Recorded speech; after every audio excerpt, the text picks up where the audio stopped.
بسم اللہ الرحمن الرحیم باللہ من الشیطان الرجیم بسم اللہ الرحمن الرحیم الحمد للہ رب العالمین والصلاة والسلام علی رسولہ الکریم والائمۃ المعصومین ولعنۃ اللہ علی اعدائہم اجمعین اما بعد۔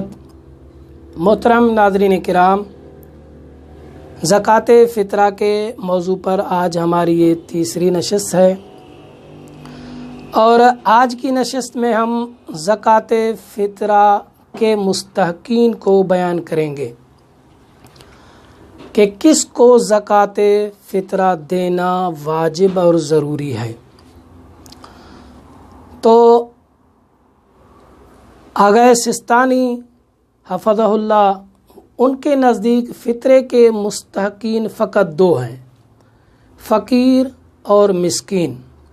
لیکن آغا سید خوئی کے نزدیک زکوٰۃ مال میں جو مستحقین ہیں وہ تمام زکوٰۃ فطرہ میں بھی مستحقین شمار ہوتے ہیں۔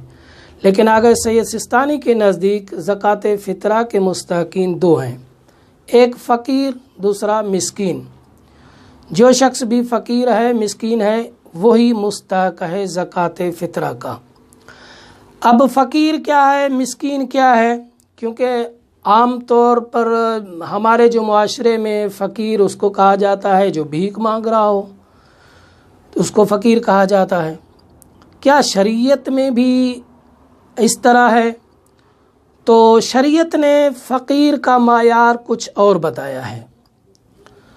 شریعت فرماتی ہے کہ فقیر وہ ہے جس کے پاس سال بھر کا خرچہ نہ ہو، اپنی بساط کے اعتبار سے، اپنی حیثیت اور اپنے اسٹیٹس کے اعتبار سے اس کے پاس سال بھر کا خرچہ نہ ہو تو یہ فقیر ہے۔ اب ہر ایک کی بساط اور جو حیثیت ہے وہ الگ الگ ہے۔ مثلا گاؤں میں رہنے والا جو شخص ہے، مثلا ان کا ممکن ہے اس کا خرچہ سال کا، اگر فرض کریں کہ سال کا اس کا 3 لاکھ کا خرچہ ہے، تو جو شہر میں رہنے والا ہے اس کا ممکن ہے اس سے زیادہ ہو، 4 لاکھ کا خرچہ ہو۔ تو اگر گاؤں والا شخص جو رہ رہا ہے، اگر نارمل دیکھا جائے کہ ان جیسے افراد کا سال بھر کا خرچہ کتنا ہوتا ہے، اگر وہ خرچہ اس شخص کے پاس نہیں ہے تو یہ فقیر ہے۔ مثلا وہ مزدوری بھی کرتا ہے، کوئی پیشہ بھی کرتا ہے، کوئی کام کرتا ہے، مثلا ڈیوٹی، اگرچہ ڈیوٹی والا ہی کیوں نہ ہو، ایسا فرد ہے، لیکن وہ اس کی آمدنی اتنی نہیں ہے، وہ کماتا بھی ہے، اس کی آمدنی اتنی نہیں ہے، افراد زیادہ ہیں، عائلہ زیادہ ہیں، تو نارمل طریقے سے دیکھا جائے کہ اس جیسے فرد کا عمومی طور پر مثلا خرچہ، سال کا خرچہ 4 لاکھ ہوتا ہے، اور یہ شخص جو ہے فقط مثلا 3 لاکھ، زیادہ سے زیادہ 3 لاکھ کما رہا ہے، تو اس کو شریعت نے یہاں پر فقیر قرار دیا ہے کہ یہ فقیر ہے۔ اسی طرح شہر والے کا خرچہ تھوڑا اس سے زیادہ ہوگا، اگر اس کا 5 لاکھ کا خرچہ ہے اور یہ مزدوری بھی کرتا ہے، مثلا ڈیوٹی کرتا ہے، کوئی دکان چلاتا ہے، کوئی بھی کاروبار کرتا ہے، لیکن یہ بڑی مشکل سے 3 لاکھ، 3.5 لاکھ کماتا ہے، تو ظاہر سی بات ہے نارمل حساب سے دیکھا جائے تو اس کا خرچہ 5 لاکھ ہے، لیکن یہ 3 لاکھ، 3.5 لاکھ تک زیادہ سے زیادہ کما سکتا ہے، تو یہ بھی اپنے اس حیثیت کے اعتبار سے اس کو بھی شریعت نے فقیر شمار کیا کہ یہ بھی فقیر ہے۔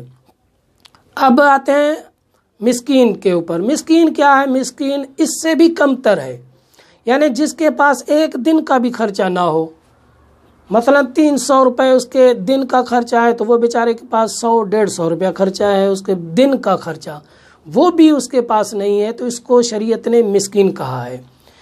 یہ ہے فقیر اور مسکین جو شریعت نے جس کا معیار بتایا۔ اب وہ افراد جو کماتے نہیں ہیں، کمانے کی صلاحیت رکھتا ہے، کاروبار کر سکتا ہے، مزدوری کر سکتا ہے، کیا وہ بھی فقیر ہے لیکن کماتا نہیں ہے؟ شریعت نے کہا نہیں، ایسا فرد جو ہے فقیر نہیں ہے۔